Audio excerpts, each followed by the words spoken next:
Good evening and welcome to Behind the Headlines, and in this programme tonight we'll be discussing the news that MI5, our counter-terrorism police, and the SAS foiled one of the biggest terrorist attacks that we've potentially seen in years, as the Iranian regime decided to target the Israeli embassy in London, but also a synagogue as well. And this represents a major escalation in Iran's sponsorship for international terrorism, and how Iranian asylum seekers are now being recruited on behalf of the Iranian regime to cause terror and misery to the UK.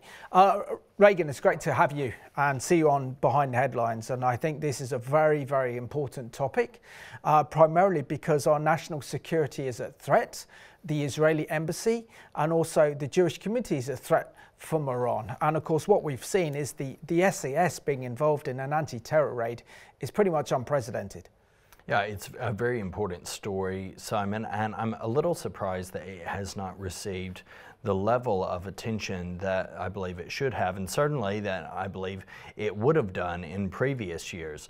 And this is a very significant story that I dare say, if this was a plot that was specifically and primarily targeting a parliamentarian or our own government in some way, would have put a great deal of people on edge. It would have been across each and every newspaper with multiple spreads and comments on the inside, and yet we've not seen quite the same level of concern over this plot being allowed to get as far as it actually did. Absolutely. I mean, this hasn't really been covered at all by the broadcasters. It's been picked up by the likes of Talk TV and others, and featured very heavily in the Daily Telegraph and the Daily Mail.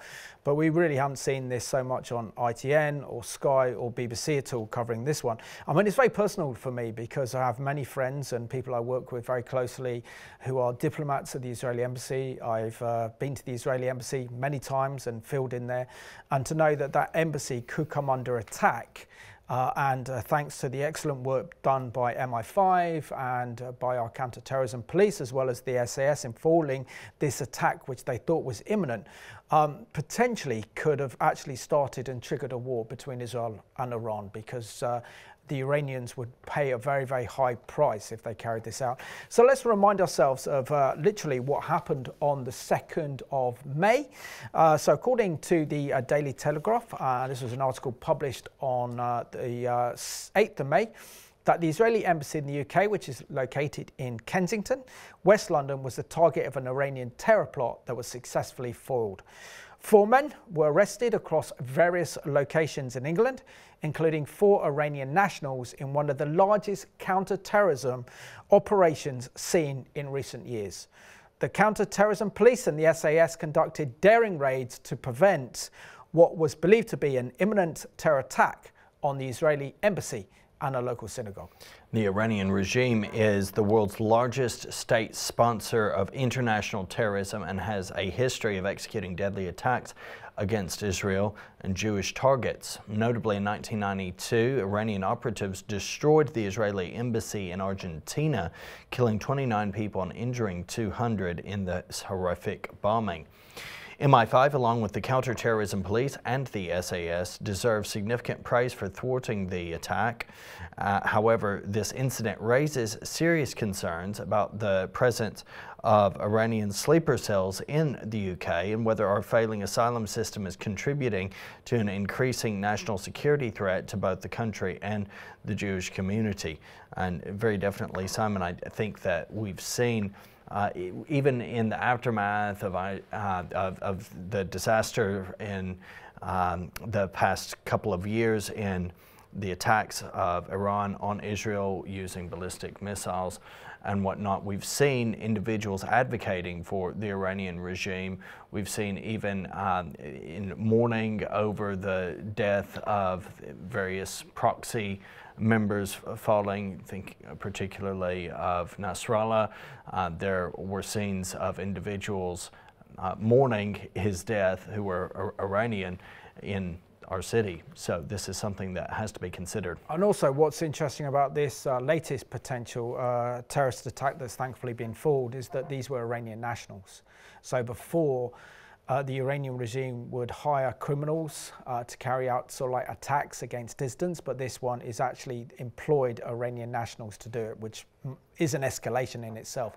So let's have a scripture reading. So this is from the Bible, New King James Version, 1 Corinthians chapter 4, verse 5, that says the following: "Therefore judge nothing before the time, until the Lord comes, who will both bring to light the hidden things of darkness and reveal the counsels of the heart.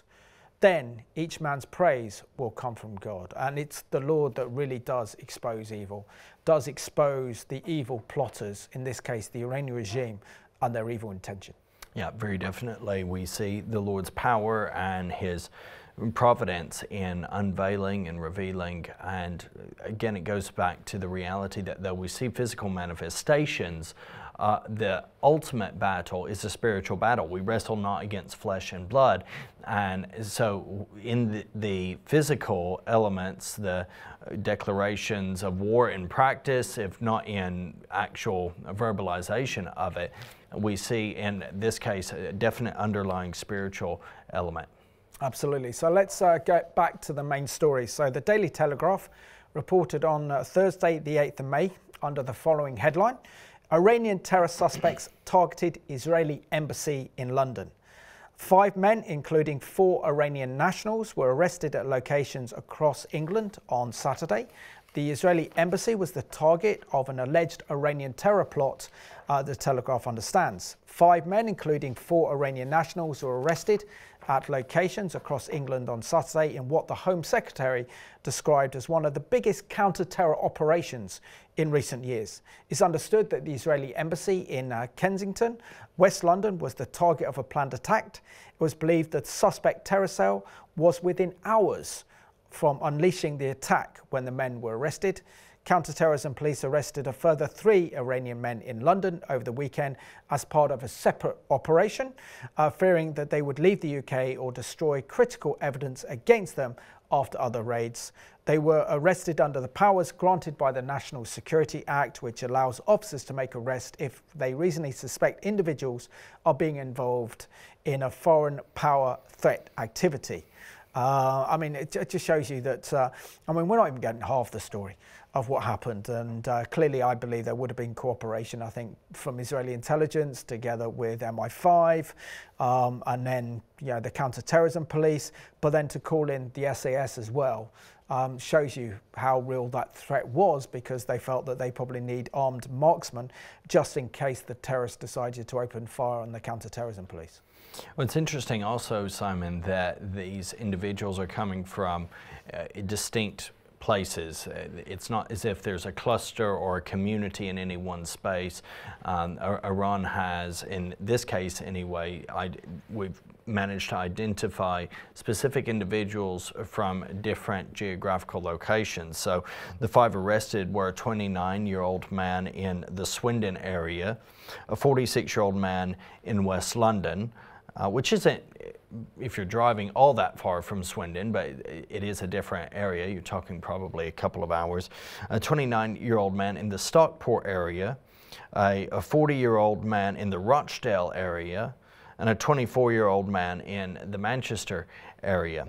The first 4 men were arrested on suspicion of preparation of a terrorist act, contrary to Section 5 of the Terrorism Act 2006, while the 5th was detained under the Police and Criminal Evidence Act. Iran was the first foreign power to be listed on the top level of the Foreign Influence Registration Scheme earlier this year, aimed at protecting the UK from malign foreign influence, meaning that anyone who's directed by the regime to carry out activities in the UK must declare it or face 5 years in prison once the scheme comes into force in July. But I mean, I just don't see that as being a very realistic expectation, to declare to the UK government that you have been hired to do anything by the Iranian regime. Or your previous past anyway. Right, exactly. Yeah. So it might help with some those seeking asylum if they come up and then confess that they're actually a part on Iranian mission to carry out a terrorist attack in this country, on this soil. So it depends on the thinking of the individual. But it's and their like, motivation. It's like when you go to the United States and you've got to fill in, well, you don't because you're an American citizen, but for the rest of us, we have to fill in the immigration form. And it says, have you ever been a Nazi on the list, as if you're going to admit to that, even if you were. I'm not, and I hate the Nazis, and I hate what their Nazi ideology stands for, but it's the kind of same principle. The Daily Telegraph also reported as well, which is really shocking and surprising, that 20 plots have been forward in recent years. So on Tuesday, Dan Jarvis, who is the security minister, refused to give details of the immigration status of the arrested men when passed by several MPs in the House of Commons. He said there are very strict limitations on what ministers can say at this point. He said the Home Office would not comment on the claims. So Scotland Yard's counter-terrorism specialist and MI5 have helped to foil more than 200 alleged Iranian-backed terror plots in the UK since January 2022. Which is extraordinary, isn't it? I mean, since January 2022, there's been 20 terror plots instigated by the Iranian regime. And surely that's a declaration of war. Surely the Iranian terror threat here to the UK and this government is not protecting the realm. And you know, where's the threats being made from our government about the Iranian regime? Why is our embassy still open? Why haven't we banned the Iranian Revolutionary Guards Corps as a measure? And why aren't we showing tougher measure towards the Iranian regime, particularly now that Trump's in the White House? Well, let's unpack a couple of these. In December of 2023, we had Magomed Hussein Dovtaev, 31, from Chechnya, found guilty of carrying out hostile reconnaissance on the headquarters of Iran International, a Persian-language television channel based in West London. And in March last year, Pouria Zarati, a journalist with Iran International, was stabbed by two men near his home in southwest London. Two Romanian men have been charged in connection with the attack. Now, it has to happened at Wimbledon. Yeah. And both of us know that place very well. It has to be said as well that Iran International is not regime affiliated. In fact, these individuals are coming under attack because they are against the Iranian regime. The regime's response to the plot to attack the Israeli embassy, which is the most significant of these 20 plots that have been foiled, has seen Iran's foreign minister categorically deny reports linking Iranian nationals to the alleged plans to target the Israeli embassy, which is bizarre because it's pretty easy to prove that they're Iranian nationals, and it's been confirmed that they're Iranian nationals. So he can deny it, but the evidence is already there. Whether or not he wants to deny the regime's involvement or not is another element, but it seems unconvincing.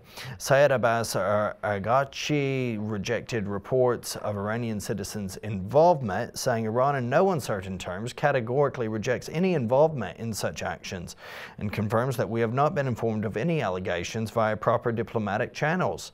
Iran has urged the UK to engage so that we may assist any probe into credible allegations. Timing and lack of engagement suggest that something is amiss. He went on to say that there had been history of third parties bent on derailing diplomacy and provoking escalation, resorting to desperate measures, including false flag operations, which again, who's to blame for this? Who is he saying is to blame for this attack or this plot? Even just saying that, he's saying it's the Jews who are to blame for it. This is a false flag operation. Across the board, this is what I hear routinely. Who's to blame for anything that happens? There's always going to be a circling around because Jew hatred and the spiritual element of it always finds the Jews. Cool. I mean, it's so ridiculous to say that the Israelis are recruiting Iranian nationals to carry out terrorist attacks on their own embassy. Iran stands ready to engage, to shed light on what has truly transpired, because RMI5 and SAS, the best security agencies in the world, have somehow missed the truth of really who's behind this. We reiterate that UK authorities should afford our citizens due process, which of course they're being granted.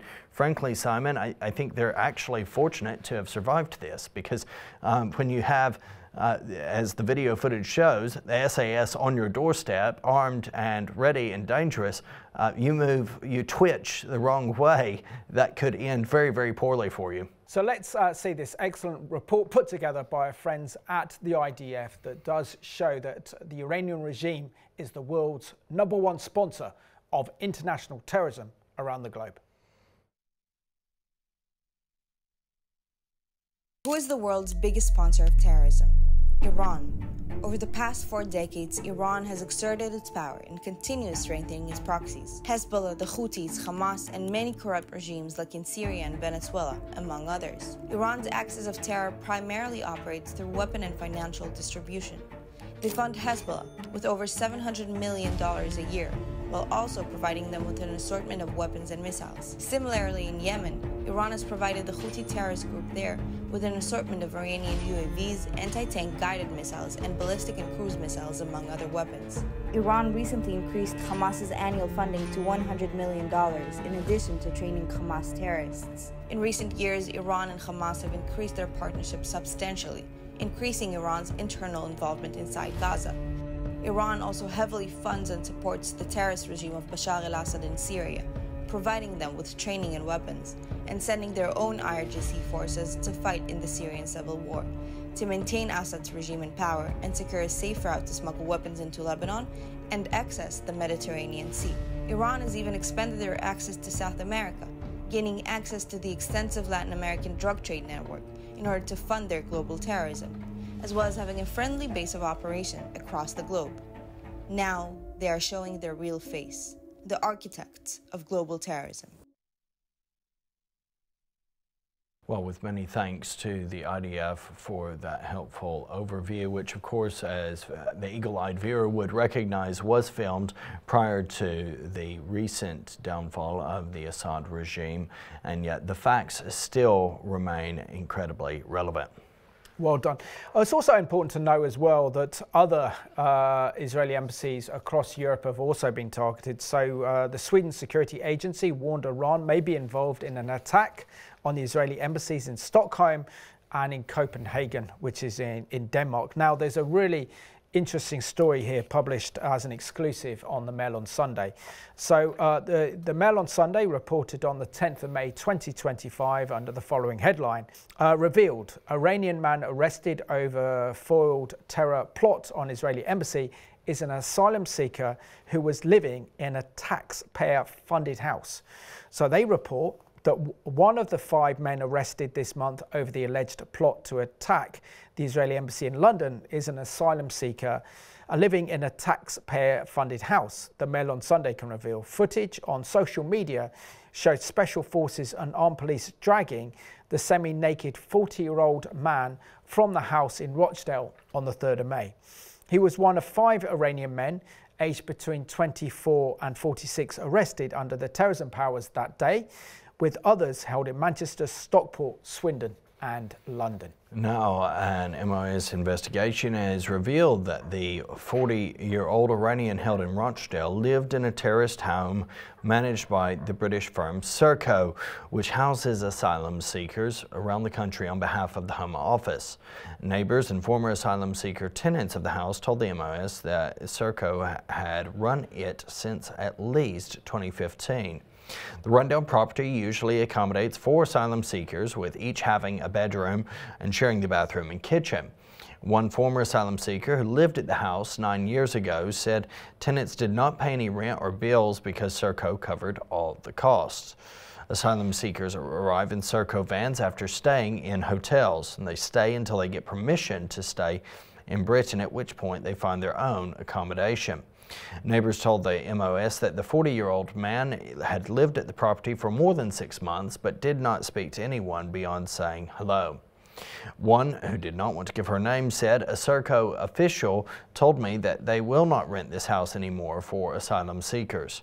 The Iranian is believed to have arrived in Britain illegally on a small boat before claiming asylum. Police chiefs and Whitehall officials fear that the Calais migrant route is being exploited by state-backed Iranian terrorists to commit atrocities on UK soil. There were fears last night that other members of the alleged plot against the Israeli embassy may also be asylum seekers who crossed the channel in small boats. And we see that counter-terrorism expert Anthony Glees is a good man from Buckingham University said the Calais boat route is self-evidently presents a clear and present danger to national security. I have always said migrants should be met by warships, not lifeboats. A dedicated agent of hostile state will use this route to come into the country.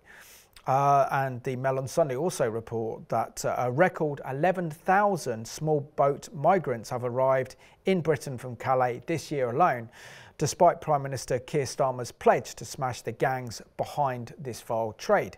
The figures also showed that last year, in terms of Iranians, that 4,243 arrived, were the third most numerous after Afghans and Syrians. And of course, we know that these are very hostile nations.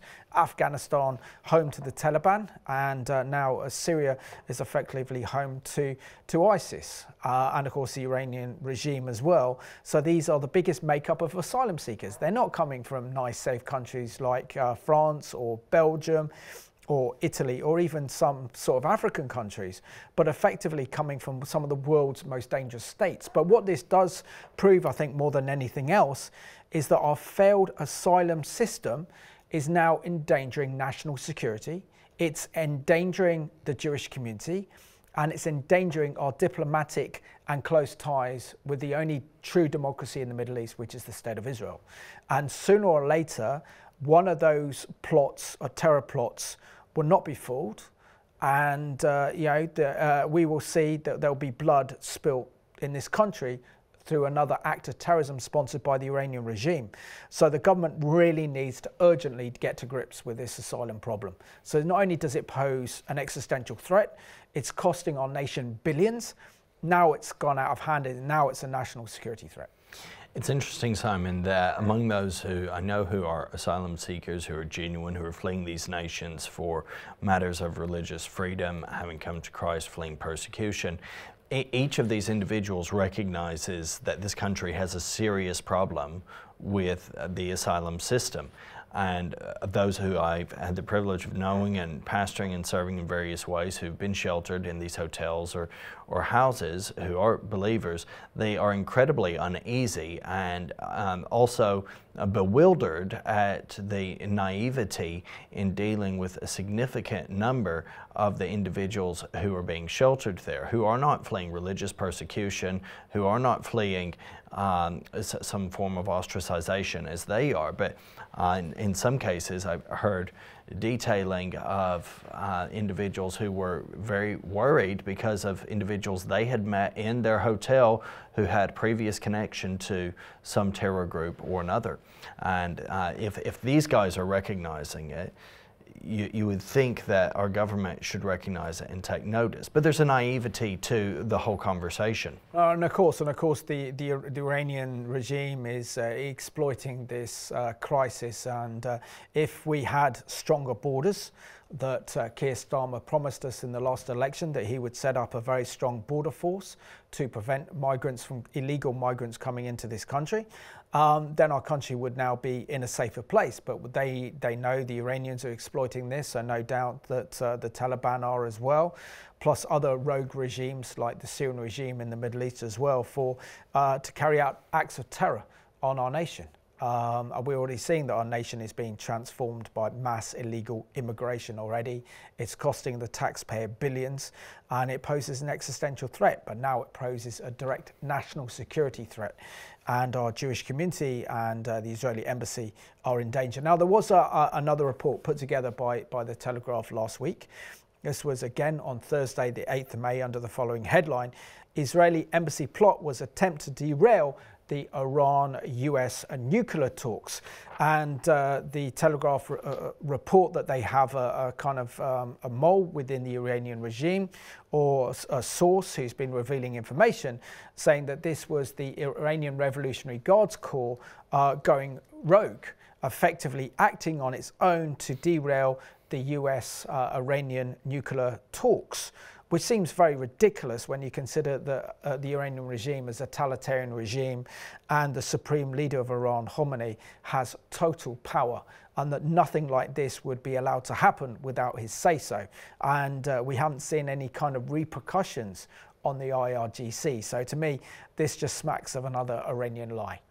Yeah, very well could be, but in any case, the alleged plot involved gunmen associated in some way with whether a rogue grouping of the IRGC or individuals completely endorsed by the Iranian regime, launching an assault on the Israeli embassy, which is just a stone's throw from Kensington Palace in central London.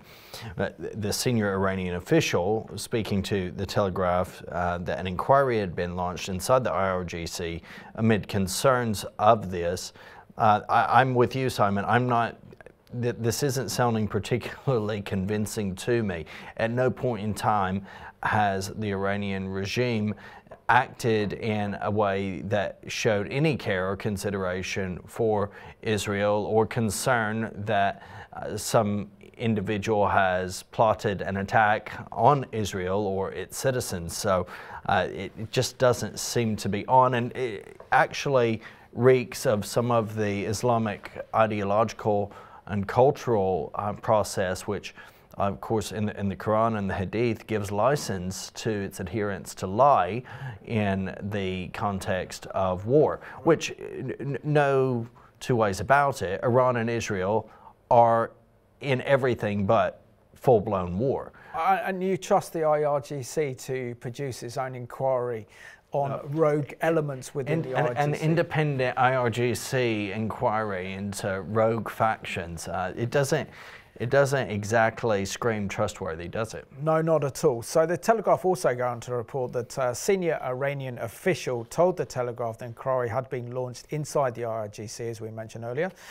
pretty much to stop talks between Washington and Tehran over Iran's nuclear weapons program. So the Iranian attack on Israel's London embassy would have sparked international outrage and forced the US into cancelling talks. The alleged plot was unusual in that Iran in the past has typically utilised proxies, hiring local gangsters and criminals to attempt assassinations and kidnappings. The arrest of 4 Iranian suspects makes it harder for Tehran to distance itself from any proven blame. However, employing Iranian nationals to carry out an alleged attack would make sense if a breakaway faction inside the IRGC wanted to blame the fall on Iran. It's unclear how the men under investigation arrived in the UK amid speculation that they may have arrived in the UK claiming asylum. Now, maybe those talks would have collapsed, but I think this would have led to a war between Israel and Iran. Here we are. I mean, the last time I think was in the early 80s during Israel's war in southern Lebanon, where PLO terrorists planted a bomb inside a package and posted it inside the Israeli embassy door, and it blew up the ambassador and killed him. So this was the last significant attack on the embassy. There was an attack, I think, on the Israeli embassy in 1994 in the UK. I don't think anyone was hurt. But again, you can't really expect anything else of this Iranian regime, knowing that they would consider this a soft target. But if anyone's been to the Israeli embassy, you'll know that it's heavily fortified. And I don't think these terrorists who, even if they did and get foiled, wouldn't be able to do much damage anyway, because the Israelis are security know-hows. They're the experts in the world. They'll have it covered. But, you know, who knows? Yeah, and it's one of those things that we'll thankfully not see in this occasion tested, but we are very thankful for God's providence in allowing the unveiling of this sinister and insidious plot. But it finds itself in the context of ongoing speculation in relation to the Iranian nuclear talks. This has been something that's been discussed now for a number of years in one way or another. Nuclear talks aimed at curbing Iran's nuclear capabilities in exchange for the potential lifting of sanctions. Iran is currently enriching uranium to 60% purity, above the 3.67% limit set by the 2015 agreement with 5 member states of the United Nations, but below the 90% needed for weapons-grade material. Tehran and Washington have held 3 rounds of talks in recent weeks, which both sides described as positive. However, a 4th round was abruptly cancelled last week with no explanation. And the IRGC, which controls Iran's military operations overseas as well as sponsoring terrorism, has offered its support for the nuclear talks. Rasul Sanarad, political deputy and Supreme Leader Ali Khamenei's office, has said the IRGC supports the team negotiating with America. So there are big questions that have been raised, particularly under pressure of the Labour government to ban the IRGC and outlaw them as a terrorist organisation. We know that the Conservative Party under Rishi Sunak looked into this, but they didn't do this. And now there are strong calls for the Labour government to outlaw and ban and classify the Iranian Revolutionary Guards Corps as a terror organisation. So we see that members of the Iranian diaspora, the Jewish community, leaders and politicians have been demanding that the IRGC be listed as a terror organisation for years, an organisation that plots attacks on foreign embassies and the kidnapping and murder of dissidents does not, they say, deserve to be treated like a legitimate arm of a state and should instead be blacklisted along with the likes of ISIS. They say that they are answered by others, including diplomats, ministers, and even Iranian exiles, who fret that prescribing them would have marginal operational benefits, but carry out massive diplomatic costs and complicated legal implications. I'm primarily worried about because the Foreign Office is worried about their embassy, the British embassy in Tehran, and if the British government then prescribed the IRGC as a terror organisation, then the Iranians would kick the British out of the embassy again, and they feel that it's good for Britain to have an embassy in Tehran. They're obviously going to be heavily monitored, very controlled in what they can actually do, but they also think that the British embassy can provide important information, have a back channel to the Iranian regime, and they would lose that if they decided to classify the IRGC as a terror organisation. Yeah, and this is something that I think is going to continue to be pressured, but it may be that the unveiling of this plot is the catalyst through which there's a recognition of the insidious nature of the IRGC, and it might turn the government's hand. There's only 6 countries, Bahrain, Canada, Paraguay, Saudi Arabia, Sweden, and the United States, that have fully banned the IRGC. Israel itself has only outlawed part of the IRGC, but not the entire core.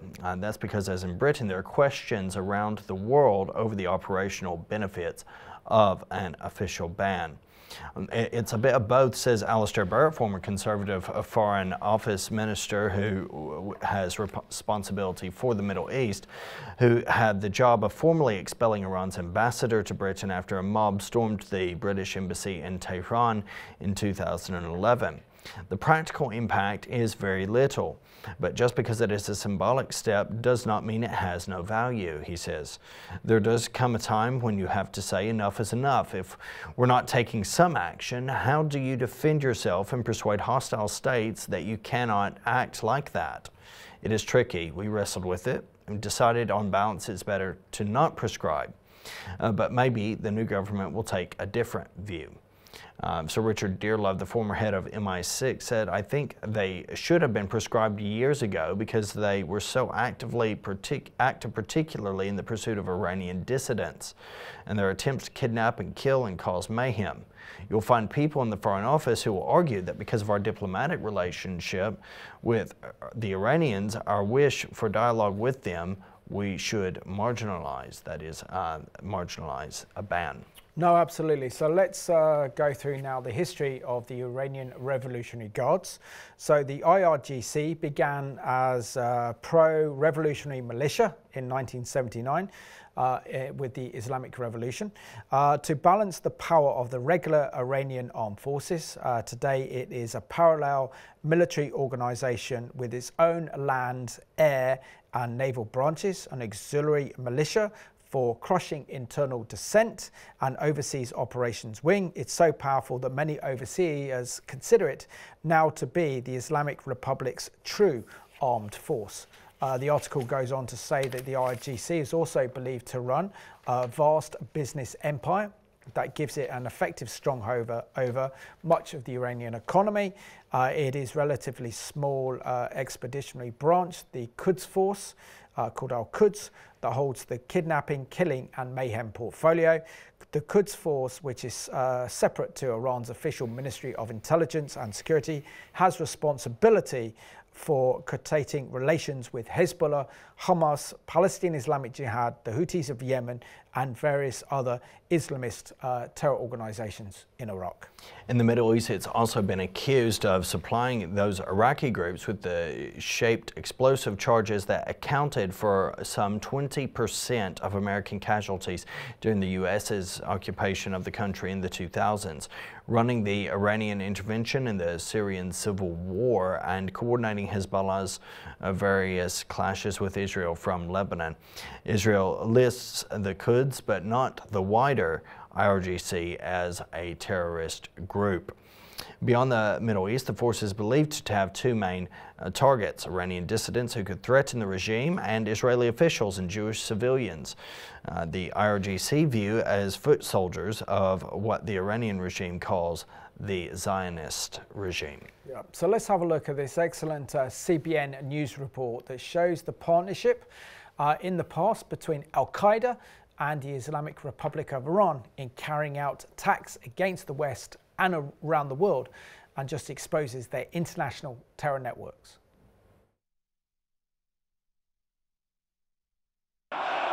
One might not expect that the world's leading state-sponsored terrorism that's a Shia revolutionary regime would partner with a Sunni terrorist group. These are oil and water, you might think.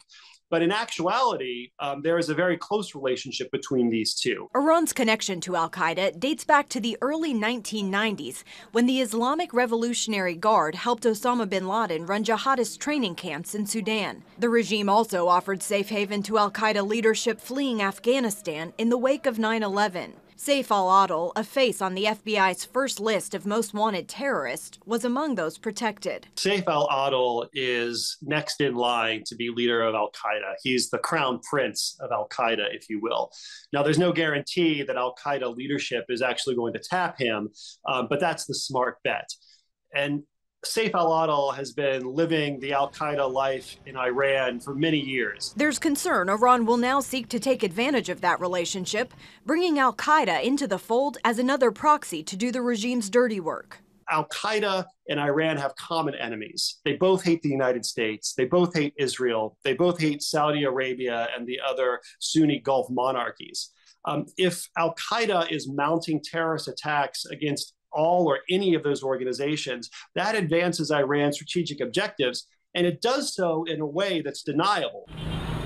Nathan Sales, former ambassador at large and coordinator for counterterrorism under the Trump administration, says the wild card in how this will all play out is Afghanistan. Now that the Taliban is back in business of providing safe haven to senior al-Qaeda figures, as we saw with Ayman al-Zawahiri, who was living in the heart of downtown Kabul, presumably under Taliban protection, does that mean that other al-Qaeda leaders likewise are going to relocate themselves and their families into the safe haven of Afghanistan under Taliban control? If that happens, Sales tells CBN News it could change the relationship between al-Qaeda and Iran.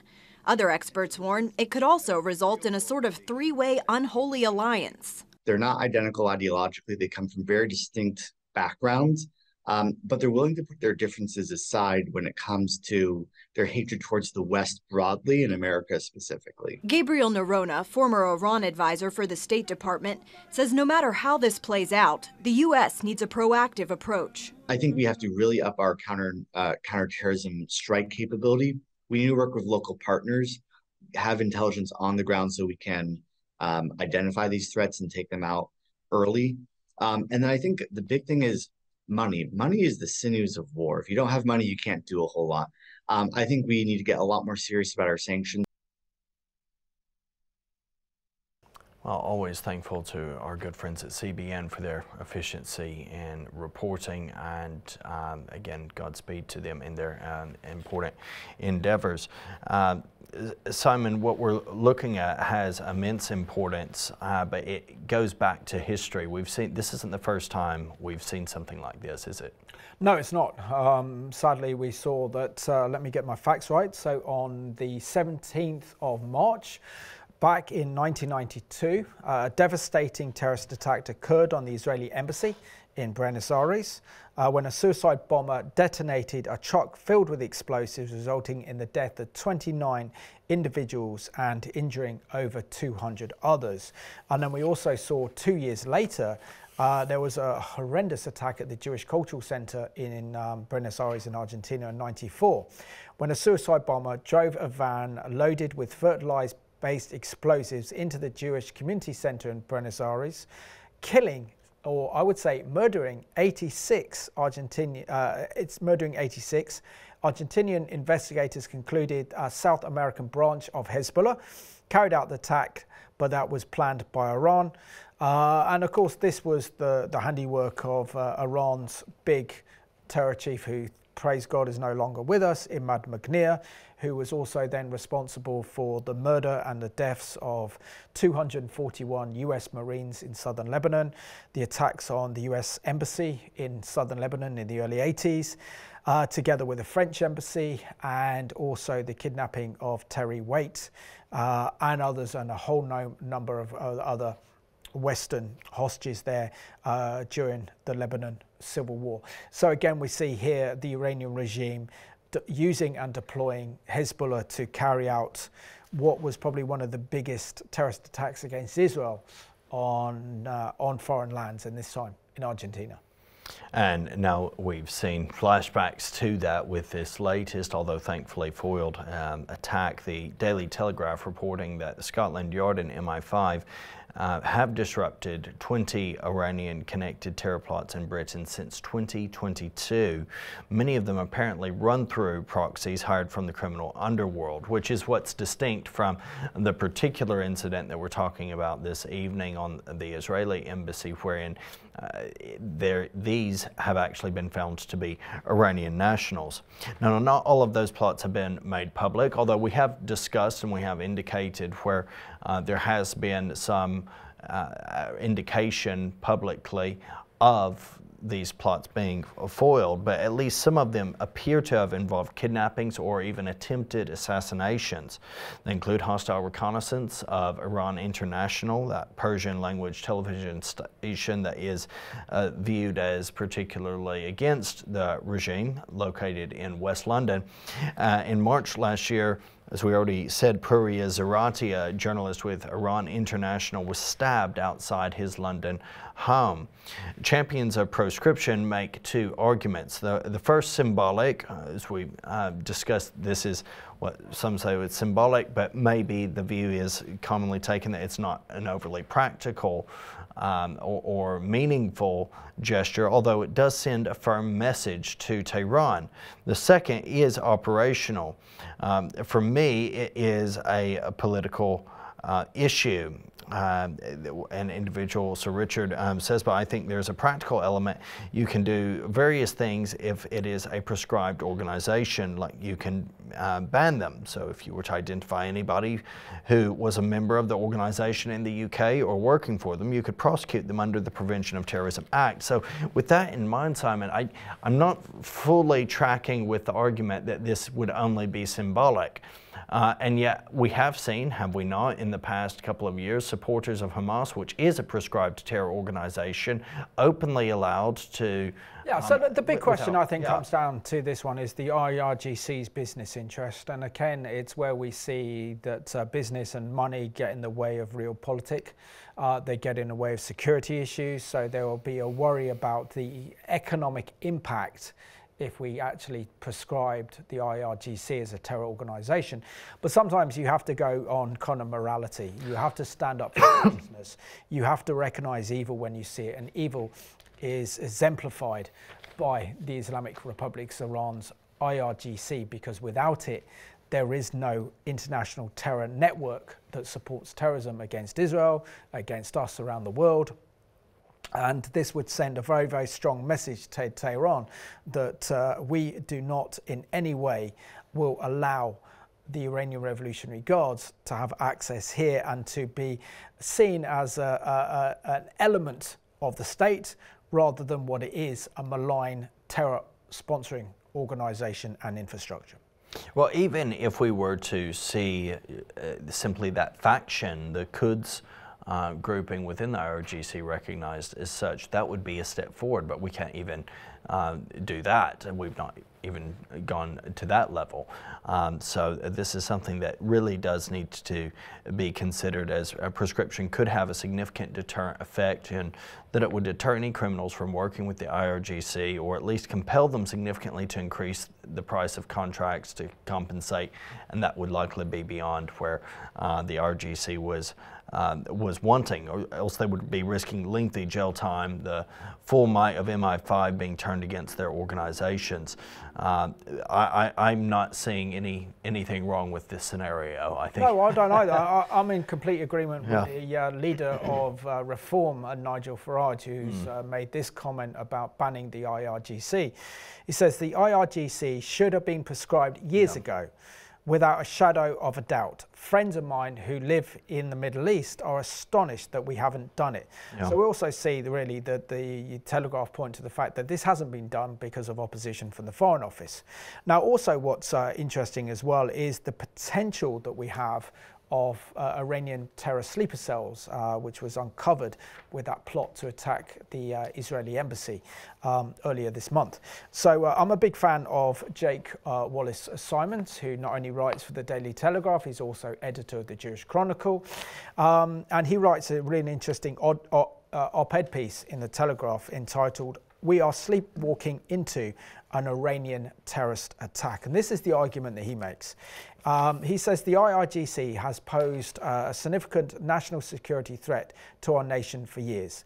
He says it takes some doing to be aware of a serious national security threat, but to decide that it would be better not to properly address it. For years, there have been widespread demands for the Iranian Islamic Revolutionary Guards Corps, a shadowy organization that manages to combine Islamic fanaticism and terrorist ambitions with all the training, equipment and support of a modern nation state, to be booted out of Britain, yet the government has turned a deaf ear.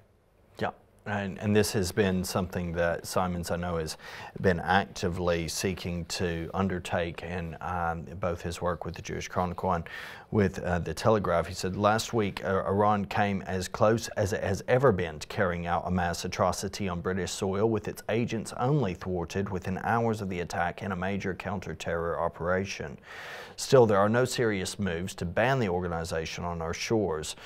And the valid question he's asking is, what exactly are we waiting for? Why is there a delay on this?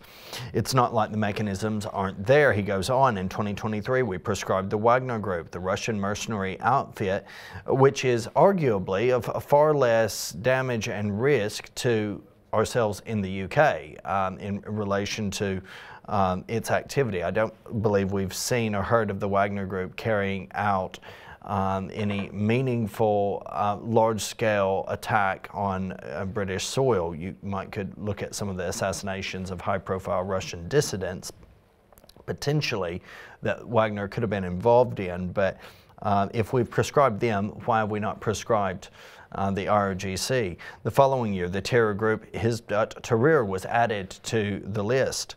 Neither of these come anywhere close to the threat posed by Iran. The danger has been mounting for years, with in 2022 the Director General of MI5 revealing that Iranian spooks, a sophisticated adversary, had attempted 10 assassinations in our country within the preceding 12 months. Iran projects a threat to the UK directly through its aggressive intelligence services, according to Ken McCallum in his annual speech on national security. At its sharpest, this includes ambitions to kidnap or even kill British or UK-based individuals perceived as enemies of the regime. He went on to say that state actor, which most frequently crosses into terrorism.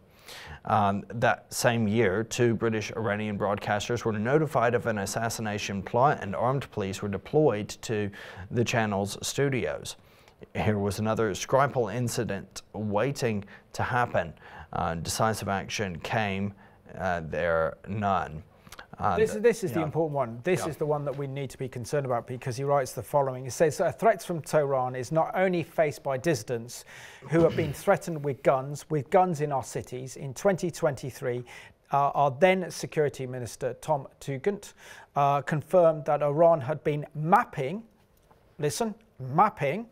prominent Jews in Britain in preparation for future lethal operations to be carried out as a strategic means of exerting pressure on Israel when the time came.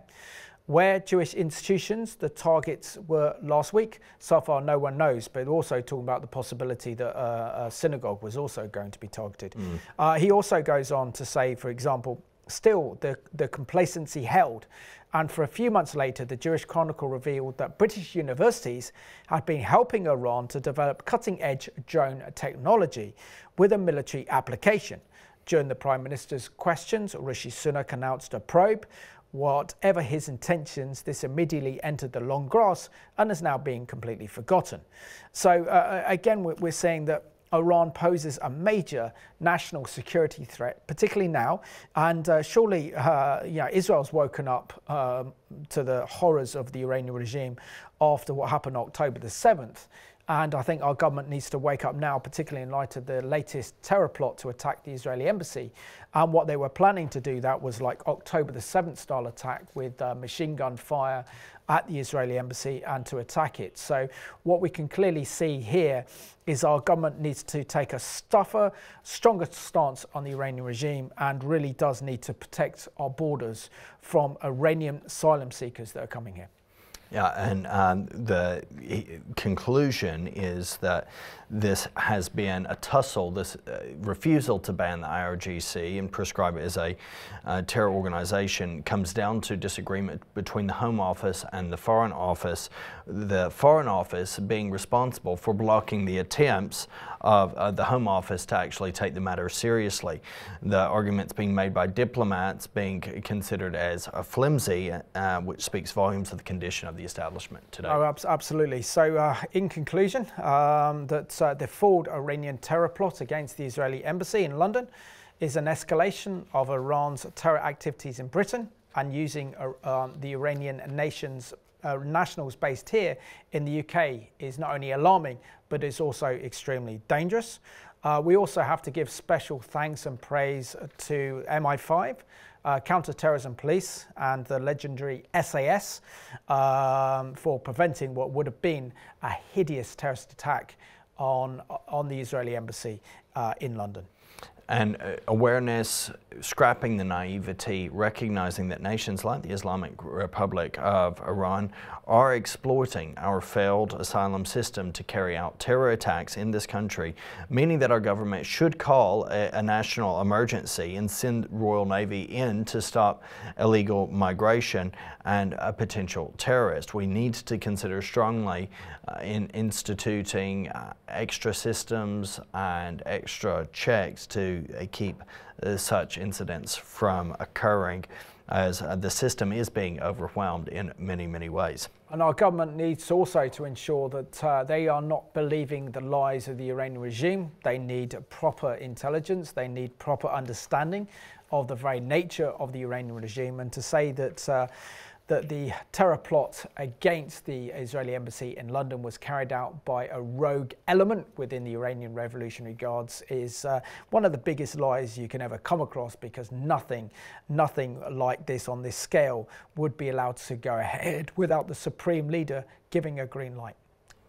Yeah, and we're very, very thankful to the services, the emergency services that we have seen repeatedly foil these plots with only, as in this case, hours of recognition, hours of this being carried out, and it really shouldn't get to that level. And this is part of the problem where we've naively accepted and allowed individuals to come in with few checks, with little supervision. The time frame of assessment is catastrophically long. We have had, since COVID, some people I've encountered have waited significant lengths of time. We're talking over a year or 2 years before their claim is considered. And in that time, essentially left to their own devices.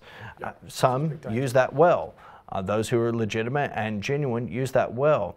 But the vast majority, we're talking, and this is an asylum assessment from asylum seekers, I know, a significant majority of those with ill motivation and with only an outlook that is insidious, really needs to be considered. I mean, also I think our British government need to come to the terms. It's really quite simple. It's very, very straightforward that the enemies of Israel are enemies.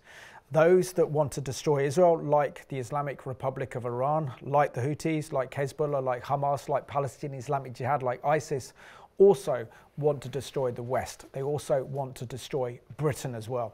And special praise and thanks go to our security services, particularly MI5, together with the Counter-Terrorism Police, the Home Office, and of course the legendary SAS preventing attack on our beloved Israeli embassy here in London. And we're going to leave you with this video in tribute to those who were murdered by the Iranian regime in Argentina in the early 1990s.